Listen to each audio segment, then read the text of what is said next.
بہت good mood کرتے ہیں ہم.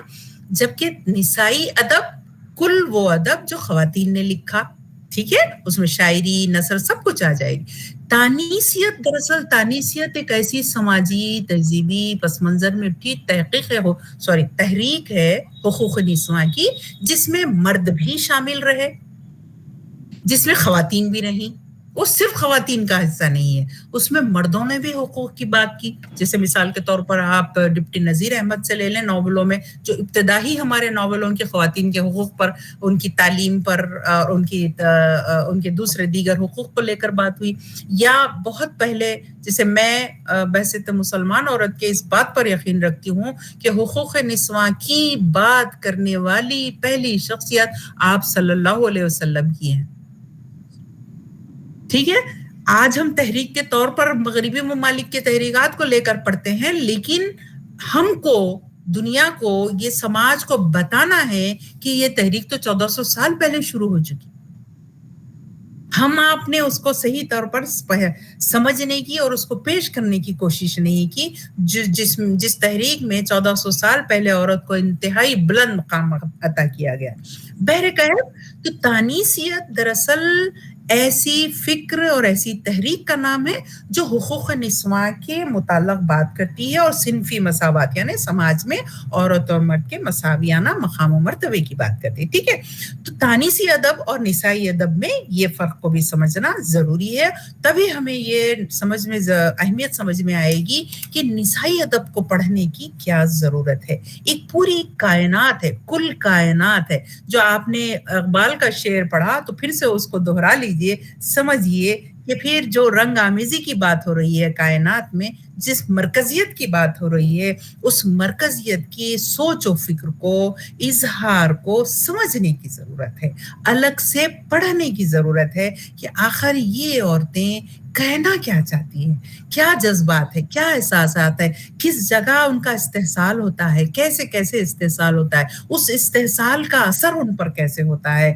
یہ سمجھیں گے تبھی آپ اس خاندان کی اکائی کو سمجھ پائیں گے, خاندان میں ان کے مقام کو سمجھ پائیں گے, سماج میں ان کے مقام کو سمجھ پائیں گے. ٹھیک ہے, تو یہ تو بات ہوئی نسائی ادب کی. اب آتے ہیں با اختیاری اور خواتین کے اردو کے نسائی ادب میں کیا رشتہ ہے. اس کی مثال میں یہاں سے شروع کروں گی کہ بات یہ تو سمجھ میں آ گئی کہ زبان کا اور با اختیار بنانے میں کسی فرد کو بے حد اہم رول ہوتا ہے. لٹریچر بہت, ادب جو ہے وہ سماج کا آئینہ ہے ایک طرف, اور سماج پر اتنا ہی مؤثر طریقے سے وہ اپنے اثرات بھی مرتب کرتا ہے. یہ ہم دیکھتے آئے ہیں. کئی مثالیں ہم لے سکتے ہیں. اصلاح معاشرہ کی تحریک میں اردو ادب کے کردار کو لے لیں, یا آزادی کی تحریک میں اردو ادب کے کردار کو لے لیں, یا ترقی پسند تحریک کا جو دور تھا, حقیقت پسندی کا جو دور تھا, یا مابعد آزادی کا جو دور تھا, ہر دور میں اگر آپ دیکھیں گے تو ادب نے اپنا کردار نبھایا ہے. یہ بات ہم سب کو معلوم ہے. تو اب آئیے خواتین کا جو, جب اردو ادب کی ہم بات کرتے ہیں, اردو کے نسائی ادب کی بات کرتے ہیں, تو یوں تو ہم شاعری میں لطف النساء امتیاز اور مالخبائی چندہ, جن کے مجموعے جو ہیں وہ 1696 اور 1697 اور 1698, ایک سال کے ہی فرق سے دونوں کے دیوان شائع ہوئے تھے. وہ ابتدائی شاعرات ہیں, لیکن جہاں تک خواتین کے کھل کر اظہار کرنے کی بات آتی ہے تو ہم اس کو 1857 کے بعد کے ادب سے ہی ہم دیکھنے کی کوشش کرتے ہیں, جس کو ہم جدید ادب بولتے ہیں یا جدید دور بولتے ہیں. ٹھیک ہے, تو جہاں تک نثر کی بات کرتے ہیں تو ہم 1881 میں 1881 میں رشیدۃ النساء کی جو ناول آتی ہے, وہاں سے اگر ہم لے کے چلے, یا اس سے پہلے جو خواتین کی چھوٹی موٹی تحریریں, نثری تحریریں ملتی ہیں اردو میں,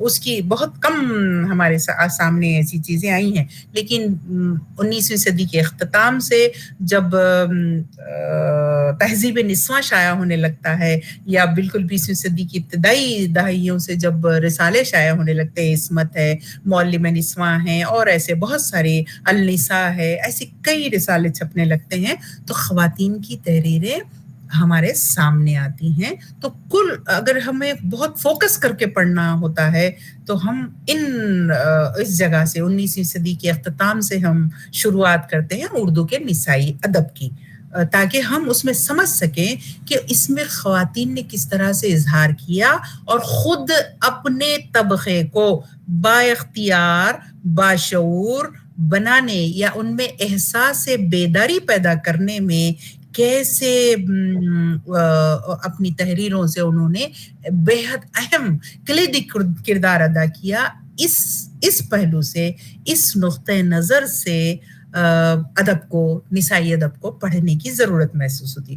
تو لہٰذا آپ ذرا سا ایک نظر 1857 کے بعد کے حالات میں ڈالیے کہ تعلیمی نسواں کی بات ہو رہی ہے، ابھی شروعات ہے کہ ہاں لڑکیوں کو پڑھانا چاہیے، نہیں پڑھانا چاہیے. اگر اس دور کے آپ رسالے پڑھیں گے تو ایسے مباحث آپ کو نظر آئیں گے جس میں باقاعدہ یہ بات ہو رہی کہ نہیں لڑکیوں کو پڑھانے کی کیا ضرورت ہے، یا کچھ ایک طبقہ ہے نہیں پڑھائیے، کیا پڑھائی ہونا چاہیے، ان کی کیا سلیبس ہونا چاہیے. یہ بحث ہو رہی ہے، لیکن آپ کو بہت کم خواتین کی آوازیں نظر آئیں گی، جس میں خاص طور پر میں نے 1881 میں رشید الدین نساء کی اصلاح النساء جو ناول ہے اس کا ذکر میں کرنا چاہوں گی، جس میں انہوں نے لکھا کہ ہمیں بھی اللہ نے آنکھ، کان اور دماغ دیا ہے، ہمیں کیوں گڑیا کھیلنے دیتے ہو، ہمیں کیوں تعلیم پڑھنے نہیں دیتے ہو، ہم کیوں مکتب نہیں جا سکتے. اس طرح کے سوال انہوں نے شروع کیے تھے. جس وقت تعلیم یا اسکول جانے کی ممانعت تھی، تو آپ اس سے اندازہ لگا سکتے ہیں کہ خواتین خود کیا چاہتی ہیں، یہ کتنا اہم تھا. اسی طرح آپ تہذیب نسواں کے ایشوز اٹھا کر دیکھیے کہ اس دور میں کیسے اصلاح معاشرہ کی جو تحریک چل رہی تھی، اس میں خواتین کی تعلیم، ان کو باشعور بنانے، اور جو مافوق الفطری جو عناصر میں خواتین گھری ہوئی تھیں، مختلف رسوم و رواج میں گھری ہوئی تھی، ان سے باہر لانے کے لیے خود خواتین کس طرح سے لکھ رہی تھی، اور یہ کہہ کر لکھ رہی تھی کہ ہمارے لکھنے میں اور مردوں کے لکھنے میں یہ فرق ہے کہ وہ لوگ باہر سے وہ چیزوں کو مشاہدہ کرتے ہیں. یہ جو کچھ ہم لکھ رہے ہیں ہم اپنی جانب سے لکھ رہے ہیں، ہمارے اپنے تجربات ہیں، تو لہٰذا ہم بہتر طور پر آپ کی اصلاح کر سکتے ہیں، ہماری بہنوں کی اصلاح کر سکتے ہیں. تو وہاں سے ویمن امپاورمنٹ کے نقطۂ نظر سے اگر آپ نسائی ادب کو دیکھیں گے تو ایک بہت بڑا، بہت اہم پہلو ہماری خواتین کو باشعور بنانے میں اردو کے نسائی ادب کا آپ کو نظر آئے گا. پھر جب آپ تھوڑا 20ویں صدی کی شروعات میں آ جاتے ہیں تو دھیرے دھیرے شعور و آگہی کا جو سفر ہے خواتین کا وہ بہت آگے بڑھنے لگتا ہے، تعلیم وہ حاصل کرنے لگتی ہیں، اپنے حقوق سے آگاہ ہونے لگتی ہیں، تو لہٰذا حقوق کے متعلق بھی وہ بات کرنے لگتی ہیں. تو کم عمری کی شادی کو روکنا، کثیر زوجگی نظام کو روکنا، ٹھیک ہے، تعلیم کی اہمیت سمجھانا، گھریلو جو زندگی ہے اس کو بہتر بنانے یا غربت کی زندگی سے باہر نکلنے کے لیے کام کرنے کی ان میں چاہت ڈالنا یا انہیں ہنرمند بنانا، یہ تمام پہلو اس دور کی تحریروں میں آپ کو نظر آتے ہیں. اگر ہم اس کو دوسرے پہلو سے بھی میں کہنا چاہوں گی، ہم جدید ہندوستان کی تعمیر میں یہ ایک اہم پہلو کو ہم چھوڑ دیتے ہیں. جدید ہندوستان کی تعمیر میں بڑے بڑے لیڈرز کی ہم بات کرتے ہیں کہ جدید ہندوستان کی تعمیر میں یہ ان کا کنٹریبیوشن رہا، یہ ان کی حصہ داری رہی. دیکھیے، ہندوستان کی تعمیر خواتین کے بغیر تو نہیں ہو سکتی تھی. اصلاح معاشرہ کے مطلب یہ ہے کہ معاشرہ کلی طور پر بدلنا تھا، ان کی فکر بدلنا تھا، ان کا عمل بدلنا تھا، انہیں تعلیم یافتہ ہونا تھا، انہیں باشعور اور مہذب ہونا تھا. تو اس میں خواتین کو الگ کر کے تو نہیں دیکھ سکتے آپ. جب تک خواتین بھی اس میں شامل نہیں ہوئی تھیں تو معاشرہ کیسے ہوتا تھا؟ آج جو ہم ترقی کے اتنے منازل طے کر لیے، آج جو ہم بہت زیادہ دنیا کے ایک گلوبل ولیج میں ہم ایک اپنا مقام رکھتے ہیں، تو ہم ان حصے داریوں کو، خواتین کے اس کوششوں کو آپ نظر انداز نہیں کر سکتے. اس کو نظر انداز کر کے آپ یہ نہیں کہہ سکتے کہ ہندوستان ترقی یافتہ ہو گیا. تو یہ تمام پہلو کو غور کرنے کی ضرورت ہے. تو 20ویں صدی اب یہ پہلو کے علاوہ جو ہندوستان کی آزادی کی تحریک تھی، سیاسی شعور خواتین میں پیدا کرنے میں خود خواتین نسائی ادب کا بہت بڑا رول رہا. سماج کی ذہن سازی میں نسائی ادب کا بہت بڑا رول رہا. تو آپ کو ایک پہلو وہ بھی تحقیق کا ملتا ہے کہ آپ اس پہلو سے اس دور کے خواتین کی تحریروں کو پڑھیے گا. نہ صرف وہ اپنے حقوق کی بات کر رہی تھی، نہ صرف وہ سماجی اصلاح کی بات کر رہی تھی، بلکہ وہ سیاسی شعور کی بھی باتیں کرنے لگی تھی کہ ایک خاتون کو اپنا سیاسی حق کیسے ادا کرنا ہے، ہمیں اپنا نیتا، اپنا لیڈر کیسے چننا ہے، ہماری آواز کتنی ضروری ہے. جو آوازیں انگریزوں کے استحصال یا انگریزوں کے خلاف اٹھ رہی تھی، اس میں ہماری آوازیں کتنی اہم ہیں. تو لہٰذا آپ اس دور کے اگر ادب کو پڑھیں گے تو آپ کو چرخے کے گیت سے لے کر سیاسی جو مجلسیں ہوتی تھیں اس میں آپ کو بے حد عمدہ تقریریں بھی ملیں گی. کیونکہ اس دور میں جو تقریریں چھپتی تھیں کی جاتی تھیں، جیسے بی اماں کی تقریر لے لیں، یا محمد علی جوہر کی بیگم کی تقریر لے لیں، یا گاندھی جی کی بیگم کی لے لیں، ایسے کئی خواتین تھیں ان جو تقریریں وہ کرتی تھیں. ان کی تقریریں اس دور کے رسالوں میں چھپتی بھی تھیں. تو کس طرح سے وہ لوگ اپنے ساتھ خواتین کی ذہن کو بدلنے کی کوشش کر رہے تھے، انہیں کیسے امپاور بنا رہے تھے، کیسے بااختیار بنا رہے تھے کہ آپ کا وجود صرف ضائع ہونے کے لیے نہیں ہے، آپ کا وجود صرف اپنے آپ کو ختم کرنے کے لیے نہیں ہے، بلکہ آپ کا وجود سماجی سطح پر بھی ضروری ہے، سیاسی سطح پر بھی ضروری ہے. اسی طرح جب آزادی کے بعد والا دور آپ دیکھتے ہیں تو مختلف مسائل ہم کو نظر آتے ہیں. کیونکہ جب سپریشن ہوا، جب ہندوستان اور پاکستان الگ ہوئے، تو ظاہر ہے کئی طرح کے مسائل پیدا ہوئے، اقتصادی سطح پر، سماجی سطح پر بہت سارے مسائل آئے. اس مسائل کے دور میں بھی خواتین کی تحریروں نے بہت اہم کردار ادا کیا. پھر سے اس اعتماد کو جوڑنے میں، قومی یکجہتی کو پھر سے جوڑنے میں، یا وہ جو خراب حالات ہو گئے تھے سیاسی سطح پر اس کو بہتر بنانے میں بھی خواتین کی اردو تحریریں بہت اہم رول ادا کرتی ہیں.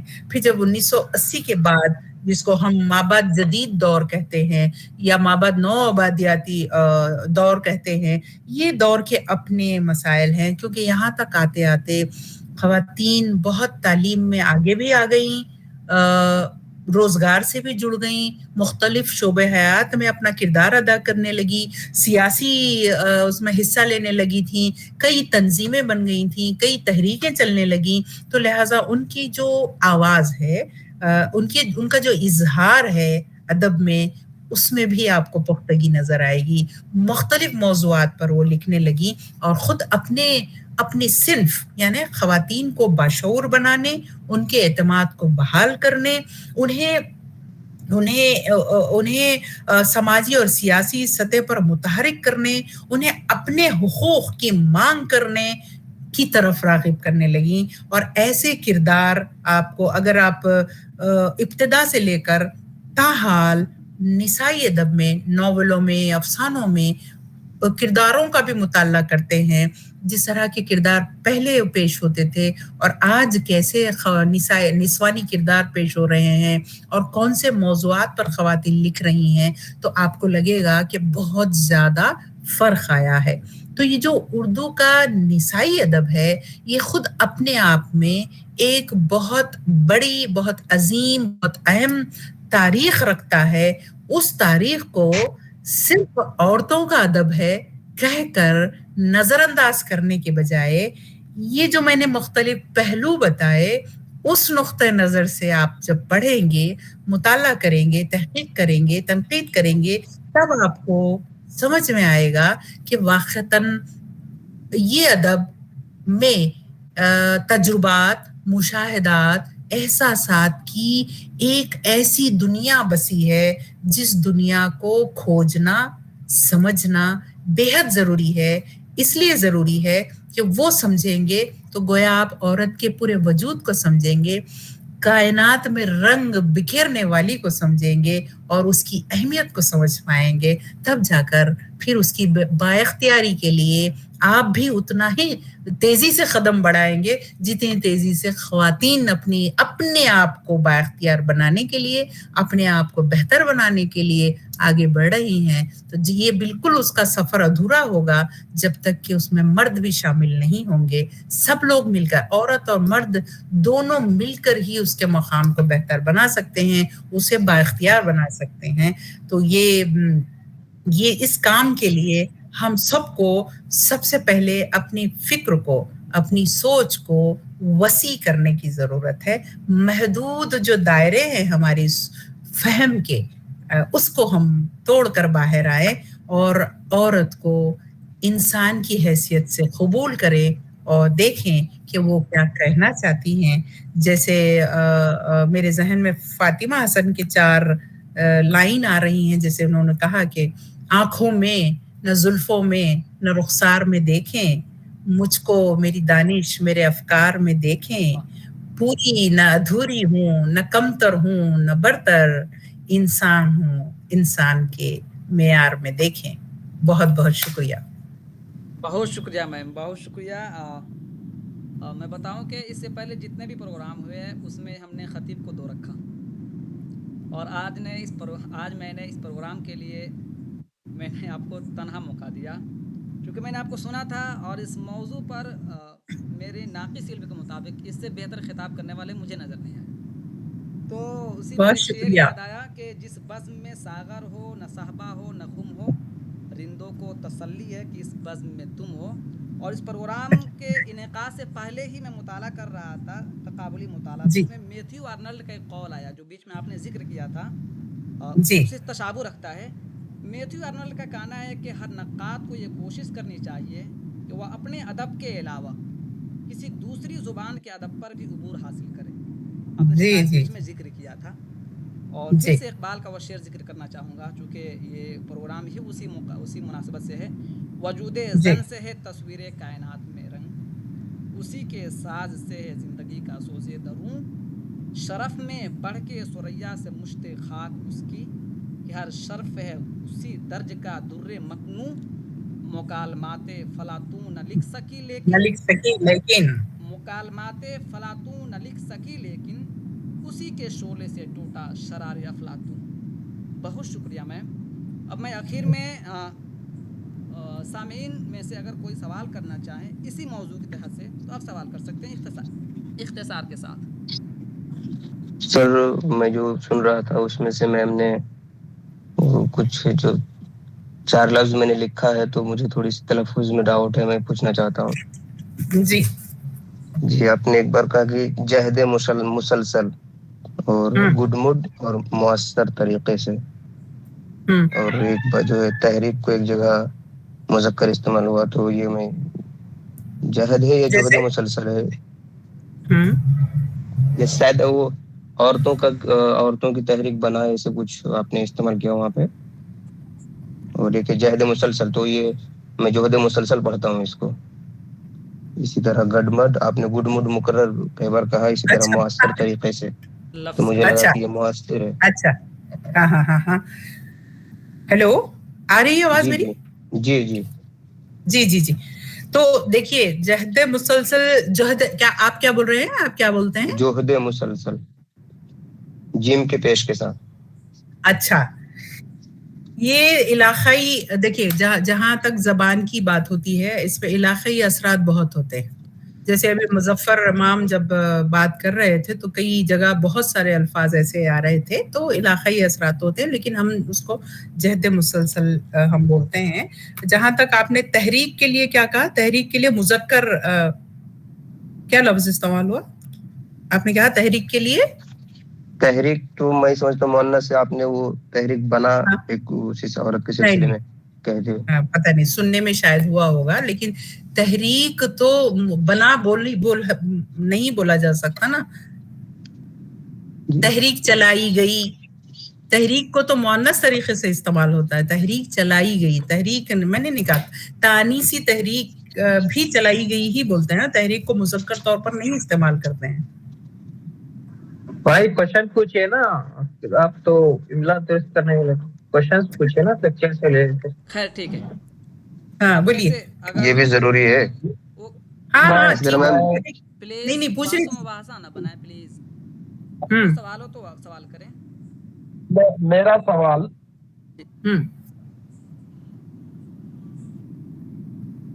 کہ سب سے پہلے تو میں بہترین اس لیکچر کے لیے محترمہ پروفیسر آمنہ تحسین صاحبہ کو دل کی گہرائیوں سے مبارکباد دیتا ہوں. تو سوال یہ ہے آپ سے کہ اب جو جدید دور ہے اس جدید دور کو نسوانی ادب سے جوڑنے کے لیے کیا اقدامات کیے جا رہے ہیں؟ جی جدید ادب جو ہوتا ہے اپنے عہد کا عکاس ہوتا ہے. ادب سے میں جی میں آپ کا سوال سن لی ہوں, وہی جواب دے رہی ہوں. ادب جو ہوتا ہے وہ اپنے دور کا عکاس ہوتا ہے. ٹھیک ہے جی. جدید دور کو ادب سے جوڑنے کی کوشش نہیں کرتے ہیں. ہر ادیب جو لکھتا ہے وہ عصری آگہی کے ساتھ ہی لکھتا ہے. جو اس کے عصری مسائل کو وہ دیکھتا ہے, محسوس کرتا ہے, وہی لکھتا ہے, خواہ وہ خاتون لکھے کہ مرد لکھیں. ٹھیک ہے. تو ادب جو ہوتا ہے وہ اپنے دور کا ترجمان ہوتا ہے. جو مسائل آس پاس چلتے ہیں, جیسے آج کے جو مسائل ہیں, جو آئی ٹی کلچر سے آئے ہیں یا کسی بھی طرح سے جو غربت کے مسائل ہیں یا مختلف طرح کے جو مسائل سماج میں موجود ہیں, آج کا جو ادب ہے یقیناً اس کا ترجمان ہے. اور میں نے کہا کہ خواتین خاص طور پر پہلے ایسے موضوعات جس پر وہ نہیں لکھتی تھیں, ایک طرح کی سماجی حد بندیاں تھیں, لیکن آج جب خواتین لکھ رہی ہیں تو بہت کھل کر وہ تمام موضوعات پر لکھ رہی ہیں. ضرورت ہے ہمیں پڑھنے کی زیادہ ضرورت ہے. بہت کچھ لکھا جا رہا ہے جس میں ہم آج کے دور کو بہت بخوبی دیکھ سکتے ہیں. جی بہت شکریہ. آخری سوال ہوگا اس پروگرام کا. اگر آپ میں سے کوئی خواہش مند ہے تو سوال کر سکتے ہیں. بہت شکریہ آپ کا. میرا سوال آپ نے بہترین انداز سے اس کی تشریح کی, جس کا میں ممنون و مشکور ہوں. میرا سوال میں نے شاید اس کو سمجھا نہیں پایا. میں یہ چاہ رہا تھا کہ جو نسائی ادب ہے وہ ہمیں جو سوشل میڈیا کے پلیٹ فارم سے میسر نہیں ہو رہا ہے, مل نہیں رہا ہے. کیونکہ آج کا ریل اور ادب کا جو ہمارا جو رشتہ ہے ہمارے بچوں کو, کیونکہ ہماری جو نئی جنریشن ہے یہ کتابوں سے تو تھوڑا لگاؤ بنانا ہے, لیکن اگر انہیں سوشل میڈیا پر بھی نسائی ادب مل جائے جس میں رہبری بھی ہو اور ان کی فلاح بھی ہو, تو میں سمجھتا ہوں کہ ہم ترقی کی سمت گامزن ہو سکتے ہیں. میرا یہ نظریہ ہے. یہ سوال اب آپ نے اس کو دوسری وضاحت کے ساتھ اب پیش کیا, تب کا سوال بالکل وہ لگتا. میں آپ کی بات سے 50% متفق اس بات سے ہوں کہ نسائی ادب زیادہ آپ نے کہا کہ میسر نہیں ہے, دستیاب نہیں ہے نسائی ادب. میں اس بات کو پوری طرح سے نہیں قبول کر سکتی. بہت سارے ایسے سوشل میڈیا کے پلیٹ فارمز ہیں جہاں موجود ہے, لیکن اگر ہم اس کا مقابلہ انگریزی زبان سے کریں گے یا دیگر زبانوں کے ادب میں جس طرح سے کوششیں ہو رہے ہیں کہ اس ادب کو آج کے جدید تقاضوں کے ساتھ جوڑا جائے اور سوشل پلیٹ فارمز پر اسے پیش کیا جائے, یقیناً اردو میں اتنی کوششیں خاص طور پر نسائی ادب کو لے کر نہیں ہو رہی ہے. میں آپ کی اس بات سے آدھا اتفاق کرتی ہوں. یقیناً آج کی جو ضرورت ہے, آج کے جو تقاضے ہیں, اس کے مطابق ہمیں کوشش کرنی چاہیے, اور جو ہماری خواتین کی تحریریں ہیں انہیں زیادہ سے زیادہ پڑھنے کے قابل بنایا جائے, یا پھر آج کے جو طریقہ کار ہے اس سے جوڑ کر انہیں پیش کیا جائے تو وہ بہت اچھے نتائج اس کے سامنے آ سکتے ہیں. لیکن یہ کوششیں ہو رہی ہیں, کچھ پلیٹ فارمز ہیں جہاں پر مسلسل پیشکش ہوتی ہے. جی بہت شکریہ. ایک اعلیٰ یہ بھی ہے کہ ہم نے اس پروگرام کو انعقاد کیا اور اس میں سن رہے ہیں, اور میں بتا دوں کہ اس نسائی ادب کے دفتر آپ کے سامنے موجود ہیں. درجنوں کتابیں ہیں اور مستند کتابیں ہیں. لیکن میں نے پہلی مرتبہ سیمینار میں سنا, میرے دل نے گواہی کی کہ میں ضرور کسی نہ کسی طرح بات کر کے منع کر کے ایک پروگرام رکھوں گا, اور اللہ نے وہ موقع دیا اور رمضان مبارک کا موقع دیا. اور میں بتاؤں کہ آج ہی